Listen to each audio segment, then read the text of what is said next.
Hindi mo kailangang maging magaling para mag-umpisa.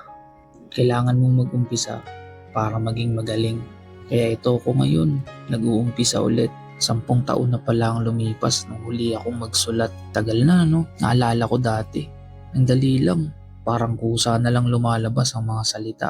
Isang himig, isang kwento, tapos may kanta na. Pero habang tumatagal, parang unti-unting nawala. Hindi ko na malayan kung kailan ako tumigil. Siguro dahil sa takot. Takot na baka hindi kasing ganda ng dati. Takot na baka wala nang makaramdam o baka ako na mismo hindi ko na maramdaman. Pero alam mo, na-realize ko, hindi pala nawawala ang kakayahan. Natatabunan lang. Natatabunan ang ingay, ng pagdududa, ng buhay. Ito ko ngayon, walang kasiguraduhan, walang perpektong linya, pero may isang bagay pa rin. May kwento. At doon nagsimula ang lahat. Hindi mo kailangan ng malalim na salita agad. Minsan, sapat na yung totoo, yung nararamdaman mo ngayon, yun na yung unang linya mo. Kung nasaktan ka, isulat mo. Kung masaya ka, kantahin mo. Kung hindi mo maintindihan ang nararamdaman mo, mas lalo mong isulat kasi ang kanta, hindi lang yan tunog, kwento yan, ikaw yan.